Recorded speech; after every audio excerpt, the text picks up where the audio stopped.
Welcome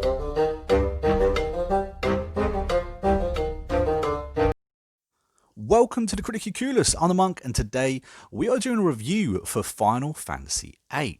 Now, what we're going to start doing on the channel the beginning of this year is doing a spotlight for the best games on Game Pass you can currently play that maybe you haven't picked up. Now, if you haven't ever picked up Final Fantasy VIII, I'm going to tell you right now exactly why you should.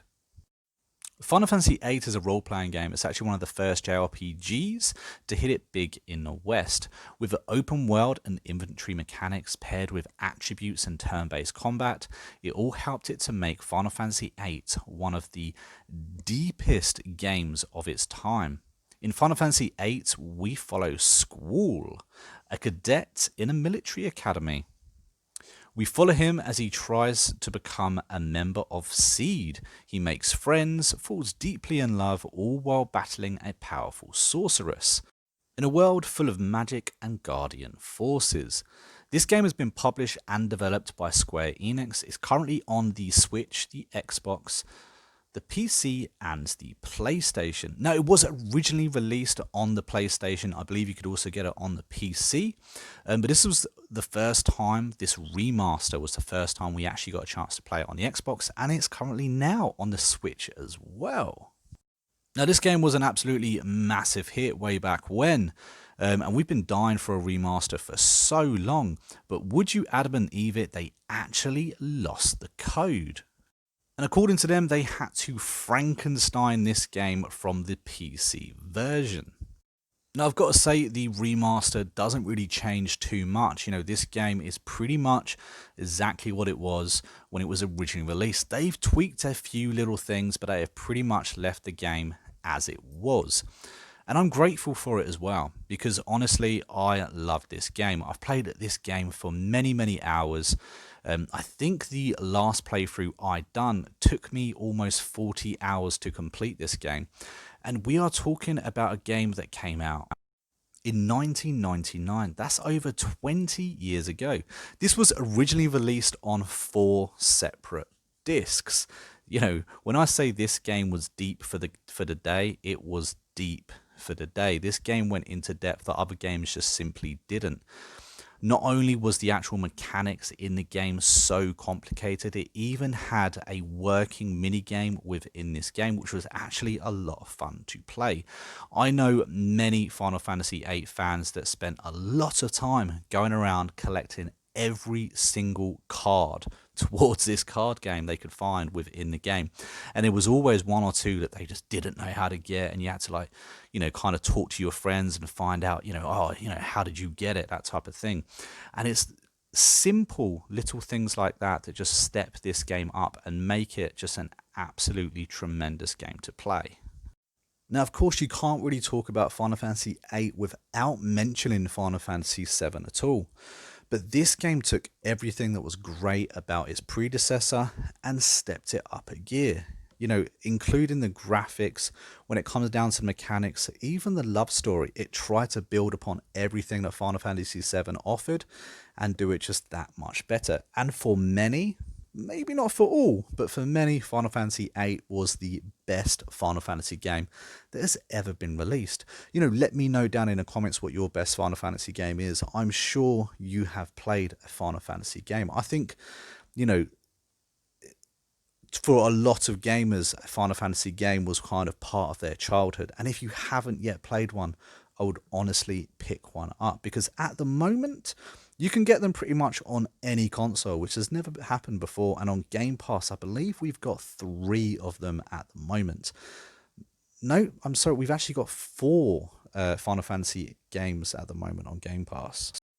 And if you like good storytelling games, then this is definitely one of those to put on your list to actually complete. Now, this is turn-based combat, and not everyone loves turn-based combat. For me, I'm a big fan of turn-based combat.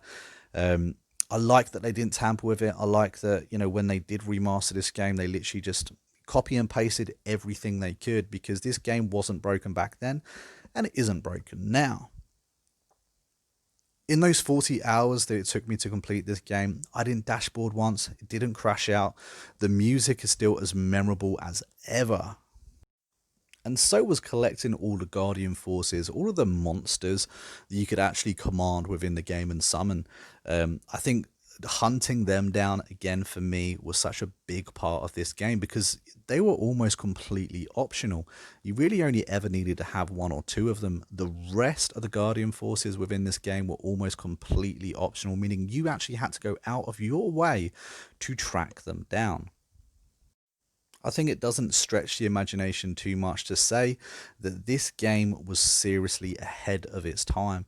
And it's such a small game as well. If you go to actually download this game, it'll only take up 5 GB on your hard drive. And for a 40-hour game, I'd say that's pretty good.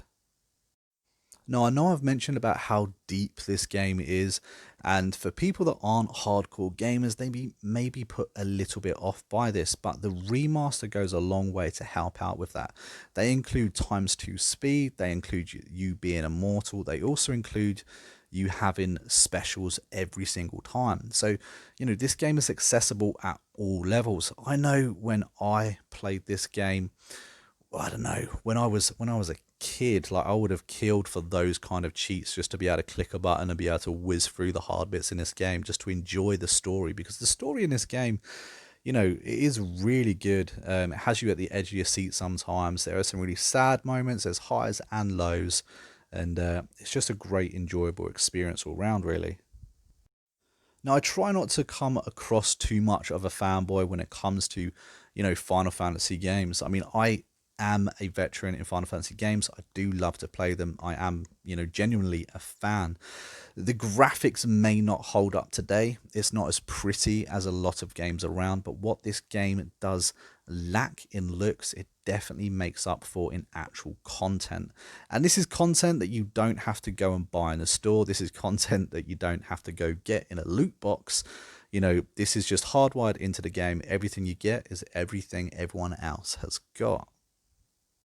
And all that being said, I give this game a 9 out of 10. It currently sits as the biggest rank on the channel, but this is just my personal opinion, and these are my thoughts on Final Fantasy VIII. Guys, if you've enjoyed this video, please don't forget to hit that like button, and please don't forget to subscribe to the channel as well. Like I said, pop your thoughts down in the comments down below. What's your favourite Final Fantasy game? What's your favourite Guardian Force? Let me know if you've played this game before, or if you have never played a Final Fantasy game ever. Please tell me that isn't the case. And like I said, we are about to kick off a Game Pass Spotlight series in which we show you the best games you can currently play on the Game Pass, and the games that we think that maybe you should give a go just in case you haven't. And I couldn't think of a better game to kick the series off with than this, Final Fantasy VIII. But I've been a Monk, and we have been the Critically Clueless, and guys, I will see you in the next video real soon. I'll catch you later.